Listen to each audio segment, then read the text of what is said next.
I mean, nagawa nilang baliktarin yung fight. Pero, sa isang perfectong setup, Hindi dapat mangyari yung lalamang... na nagkaroon talaga ng malaking gap in terms of hate and JP nung panahon na yun. And you could see that happening. And sabi dito ng MLBB, wag na lang natin ibigay sa kanila. We're not gonna use it anymore. And we are in a better position na makapag-secure na mas magagandang hyper carry for their side. Exactly. A lot of options are open. Yu Zhong's open right now. So, I don't think hindi i-ignore naman ng MLBB yun. It's not unlikely that papabayaan nilang makuha ng Exe yun. So, most likely the first pick here. If not the Khalid again. Your team Hilda! Okay. Interesting. Gusto maging aggressive dito ng MLBB. Yep. Early aggression. And nasabi natin to kanina, I think, na hot commodity talaga dito. Commodity ang isang thumbs sa game na to. In EXECRATION, they'll just ban it out. They don't care. They're just gonna go ahead and get someone else na equivalent ng FAMS, which is basically this Khalid. And it worked. It worked for a big amount. Today, actually, maganda yung win rate ni Khalid today, no? A lot of teams that pick up the Khalid, I think more or less 60 to 70% win rate. So I like it, and I'm sure it's going to do well for Exe. Ang tanong though, ang dami pa ring open options for MLBB, not to mention Farsa is also available for green. Sino yung is this going to be a Chang'o? Yun nga eh. And a carry? Yung carry nila? Or are they gonna go for a side lane? Carry na nga nila. Yu Zhong na naman. Went under. Oh yes! It went under the radar once again. Lancelot. That's a lot of very powerful picks being locked in for MLBB. Ang sagot naman ng Exe is, we are going to pick Lunox. Interesting. Very interesting from EXECRATION. Yan siguro yung panglaban nila sa Hilda and sa Yu Zhong. So, well, it is a given na kung kunyari mag-dragon form siya, may lumapit siya, if Etomax is in the vicinity, pwede siyang ma-burst down through magic penetration. And sa totoo lang, it will force the Yu Zhong then to get magic resistance eh. That's true. Ang medyo uso kasi ngayon, ang medyo uso kasi ngayon physical eh, kasi hyper carry eh. Pero nagkakaroon na tayo ng point of adjustment just because mayroon Chang'o, may Kagura, and may ganitong Lunox. Yeah, well, the Yu Zhong has integral Oracle builds naman. So, I think second or third item usually, pwede siya mag-Oracle. And that's something that, you're gonna force the enemy to play a bit more defensive. That's good. That's good for EXECRATION. Pero sabi ng EXECRATION dito, ayaw namin ibigay yung Kagura, ayaw namin gulatin nyo kami. Katulad ng mga ginagawa ni Creed. Shenanigans and everything. Or a PH, what are you gonna ban? Baloy, Baban ba nila dito yung Yison Shin? Baban out nila yung Jawhead. Ayaw nila ulit na mabato-bato lang dito. Basta-basta yung hyper carry nila. Katulad ng nangyari. I know. Sa game number 1 with JP, getting caught out almost every time na malapitan siya dito ni Chakno. Surprisingly, binibigay talaga nila yung Yison Shin. Wala silang pake kung mag-Yison Shin si Hate apparently. No? And that's very interesting to watch. And yeah. Alam mo yun, kasi madali kay Lancelot na abutin eh, yung Yison Shin. That's true, that's true. If they ever go for the Yison Shin, madali kasi talagang abutin. Especially yung Yison Shin kanina ni Hate, which had the Retribution at hindi yung Flicker. And usually naman kasi hindi mo naman makikita talaga si Yison Shin na mag-flicker. Usual meron na. Excuse me. I mean, you would see more emphasis onto the Retribution. Pero kasi, yun talaga kasi isang selling factor ni Yison Shin eh. Parang pwede mo kasi i-refresh yung dash niya. Yep. And But it if has a built-in parang mini purifier. Diba? So, I know. Pero, a lot of the safer KDA leaders that we have right now actually just use that. So, Veil! Your team And it's actually, Ruby! it's a good answer. Interesting. It's a good answer. Ito Interesting. magandang sagot siya para sa isang hero na nakaluhod. Sa isang lugar. Nakaluhod? Ay, yung Khalid. Si Khalid. Oo, tama. Titigil ka ng matagal sa isang Titigil lugar? ka ng matagal sa isang lugar. Sige. Ulti. Plus, not to mention, if the Veil builds Necklace Durance early, solid. Sok pa rin, di ba? Interesting. And Hate going for the Claw this time around. Chaknu on that Cho. Okay. Hindi takot. Hindi takot ang Hindi takot Aura PH. ang Aura PH na mag-experiment sa mga bye-bye. But we'll know that kasi this is not the first time na nakita naman tayo ng Veil. Yeah, it's not the first It's the first time. Pero at least the creativity is there. Kilowash pa dito. Yung Ruby niya. Ang tanong, bro. Ano, bro? Nakita na ba tayo ng Veil na gumana? That's the Yun question. ang tanong. That is the question. Oo. Kasi, Well, there's we'll see. always a first time for everything, di ba? There's a first time for everything, and it will be very interesting to see if the Veil can finally find a home dito sa lineup na may Ruby. Kasi kung gusto mo nga namang pumigil at magpabagal ng mga tao, manghila ng tao, Ruby na ang gumagawa nun para sa'yo. This is going to be a very interesting match. You see Aura PH just pulling out something from the hat na tinatawag natin. But you know what? Execution, on the other hand, sila yung, sabihin na natin sila yung may simple na lineup dito. They do have a bit more easier to execute It's lineup. easier Tama? to execute lineup. So, if ever they want to win this, kailangan lang talaga nila sundan yung pattern na required para sa kanila.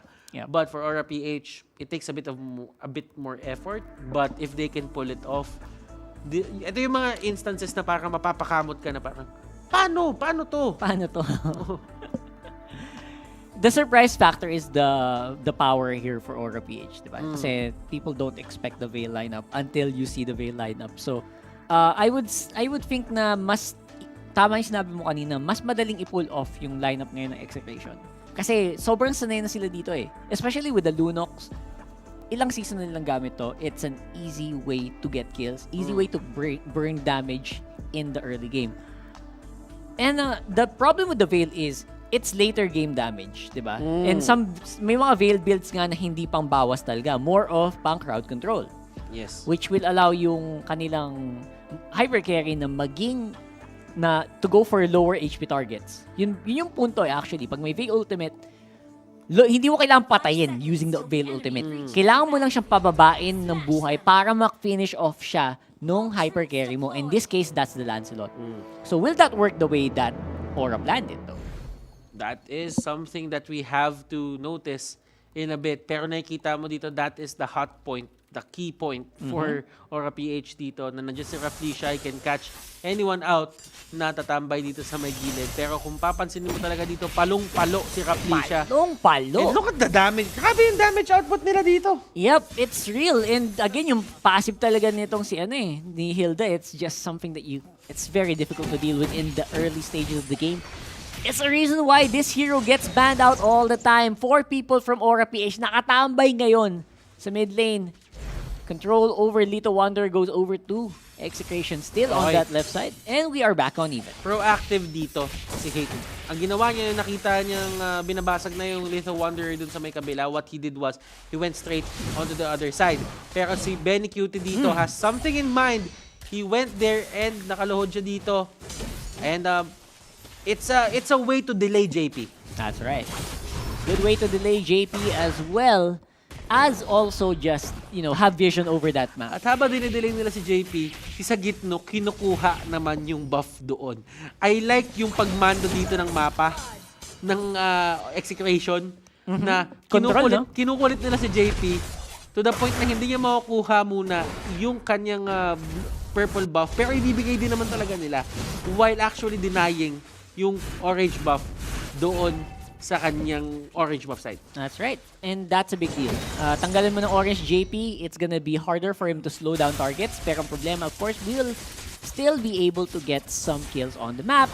Ang problema, si Hate din, ang lakas din ng farm ngayon on that Claude. Kumbaga, team, ito yung mga nakikita natin sa mga carries natin. They're making adjustments. Pero palong-palo talaga ang isang Hilda dito.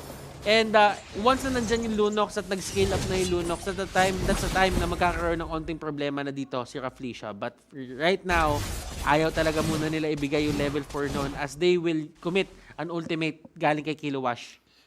And si Ito Max going down is a bad sign actually for Execration. I feel like dapat laging buhay si Ito Max to control the mid lane. Or else it's gonna be an easy push here for Aura, I think. Especially Rafflesia right now, sobrang confident dito sa Hilda na to. Tsaka kasi 3 stacks na to eh. Yun nga eh, ang bilis. Oo. Actually, nagulat ako. 3 stacks na to. So, 1 kill and 2 assists. Kailangan nila mag-ingat dito na kapag nakuha ni Rafflesia yung level 4 niya, that's going to be a significant boost in terms of damage. Absolutely. And now it's going to be, again, clear lang ang magagawa ngayon ng Exe. While the turtle is going to go up, na tatargetin right away for sure ng Aura PH. And that's the power of a Hilda. Pero ito Rockhart, ang importanteng point ng mapa ngayon is the turtle lane. Nandoon na yung turtle, nag-set up na yung mga teams natin dito, and you can see Lance, hindi siya masyadong naaalis dito sa may purple buff area nila.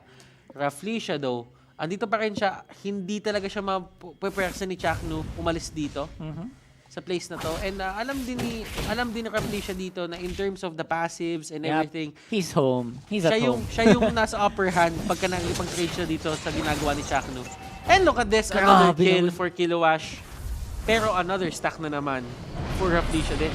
And the Benny Cutie Raging Sandstorm 2v1 lang naman. JP Phantom Execution nagalawan. Grabe naman. Talaga ang teamwork talaga nitong dalawang to. Hindi mo talaga mapapatawad. Grabe yung Blazing Duet. Nagawa niya yung pakay ng Blazing Duet na yon. Clear. Na-clear niya yung wave. Exactly. Although, kamuntikan, nakita natin damage output na ginawa ni Greed dito. Greed, he gets caught out. Yung Eto sipa na. dito kay Rafflesia, Kilowash, andito para umalalay. Pero ang sakit sa ulo talaga ng isang Hilda. Kung agro, flicker out, eto Max. Pero doon sa baba, may Balmon tayo nagpo-push. And that's going to be the turtle going to the side of Rafflesia. Parang dalawang bully nagsama no? Si Hilda tsaka si Ruby. Hindi mo siya basta-bastang mapapatay. Tapos hihila-hilain ka lang, hahampas-hampasin ka lang ng mga malalaking weapon na dala nila. So talaga naman. And the problem is, for Aura PH, si Hate nakakalibre pa rin ng resources sa kabilang dako naman ng mapa. Talaga naman. Talaga naman. Si Chakno na naman dito, nagkita na naman sa Kita. Rafflesia. Bestie! Besties! Bestie, kamusta ka? Pero sakit. si Chakno, at least, hindi niya binibigay yung brush na yan. Tama. Ayaw niyang ibigay. He denies the fact na nakukuha na ng aura to. Kung gusto man ng aura ng control nun, kailangan nilang paghirapan. Oo. Diba? Pero alam mo, Aura PH, they're getting the game that they want. Ito nga Ito yung game na talagang confident sila na kaya nilang mapanalo as long as yung pacing na to tumuloy-tuloy para sa side nila. Yup, and Greed making it work on the Veil. Pansin mo, hindi siya, he's not getting all the kills, pero somehow he's really helping in controlling the waves at yung controlling yung teamfight. Ayaw pumasok ng Exe kasi yung damage output is real from the Veil as well. Nakikita mo na naman dito, ito na naman yung invade factor na yun pinapakita na dito ng side ng Aura PH. Although makukuha ni Hate yung buff niya doon, walang maagaw sa kanya. Pero yung Hilda dito, namamahay na talaga. This feels like home. Yes. This is my turf Mamaya, promise, makakatulog na yan dyan. Oo, makita mo, nakahiga na. Ganun naman talaga pag namamahay, May di ba? kubo na, yung ganun. No? Pero eto, sabi niya, sige, namahay ka. At look at the damage. Isang knock-up lang ang katumbas sa Rafflesia dito. Gusto siya nawawalang buhay. Siya pa gusto lumaban. Grabe yung knock-up. Counterplay. Hoy! And look at this. The pull from Kilowash. Napa-flicker out siya dito. Tignan natin kung paano ang pacing netong sunod ng mga teamfight na mangyayari. Look at JP. Talaga pumasok si JP, na siya dito. galit na galit. Phantom Execution. Wala na siyang dash in dito. And that's going to be the punish. Great play from Benny Cutie, realizing na wala nang pangtakas at that point si JP. Sobrang ganda ng ginawa ng Execration doon, going for who we really need to go for. And a big mistake for JP to go chase Hate into uncharted territory na wala silang vision. So, naging problem yon, and Hate was able to get an assist because of that as well.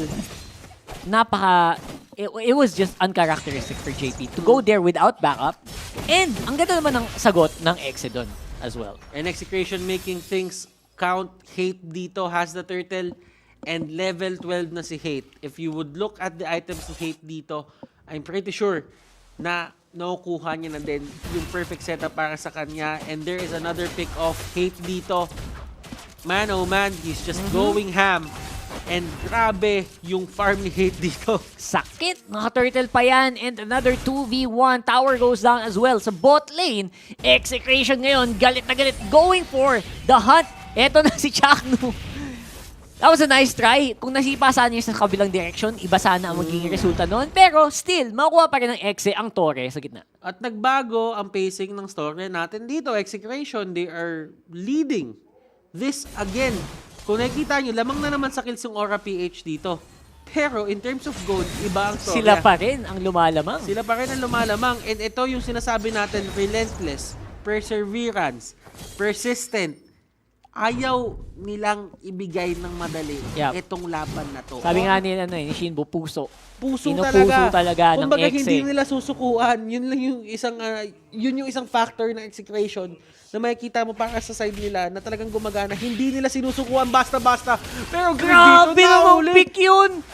Chaknu, boy! Sinasabi nga natin, Chaknu. The X Factor. The X Factor. Out of nowhere. By the way, misposition from Greed to go near that bush. Pero I guess yun yung mahirap pag you don't have heroes like Yusan Shin, Selena, or Diggy for the map control, for the vision. Talagang there's no way but to face check those bushes. Pero kung nakikita mo naman dito, Rockheart, kung paano na sumiset up dito, yung side ng EXECRATION sa loob ng gubat ng Aura-PH. And this could be bad for the side of EXECRATION, pero mababa din yung buhay dito ni JP. If they can get the kill, this would be bad for the side of Aura-PH. Nandun sa may likod, Kilowash dito, nahuli na siya. And EXECRATION just manning up to everyone here onto the side of Aura-PH. Bigla na lang nag-swing yung favor pabalik sa EXECRATION just because Hate is getting the farm that he needs. Finally, Hate is looking better here. Aside from that turtle buff na nakuha niya kanina, going for the Lord as well. Slow and steady on the objectives. That is the name of the game right now for EXECRATION. With a 5,000 gold lead laban sa Aura-PH dito sa Game 2. But ito, Rockheart, may tinatawag tayo dito. One mistake could actually cost EXECRATION. Looking at the Gillette Instant Replay, look at this fight, Rockheart. It actually did look better kasi walang ibang sagot ang Aura kundi ang tumakbo dun sa posisyon na ginagawa ng Exe around their jungle area. So, this is forcing Aura-PH to go into weird situations and awkward positions na lumalamang sila sa laban dahil doon. And nahuli si JP. Nahuli si JP, and that is bad for the side of Aura. They might have dropped the ball dito sa game na to. But let's see, Greed, nahuli niya si Hate na tumatalon dito habang nagbi-blazing duet. And this is really the time where EXECRATION wants to finish this. Wala si JP, wala si Greed. This is the perfect time for them. And look at them, para silang nag-aabang dito ng bus para ilabas sila dito sa base. Take me out. Aura-PH. Pero sabi nila dito, wala nang patumpik-tumpik. Tapusin na natin to. 4 seconds habang mag-respond na si JP.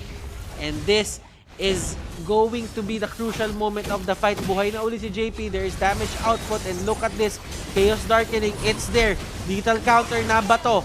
Roughly siya dito. Yung Hilda niya kanina na sobrang bully. Ngayon, siya na ang binubuli. And man, oh man, EXECRATION dito just rallying last back. wave. Getting this win against the side of Aura-PH. Ladies and gentlemen, we are heading to a game number 3. Hindi basta-basta ang EXECRATION. Hindi basta-basta at lalaban hanggang dulo kahit na Eagles.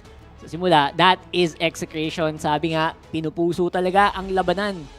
And I'll be frank, I didn't see the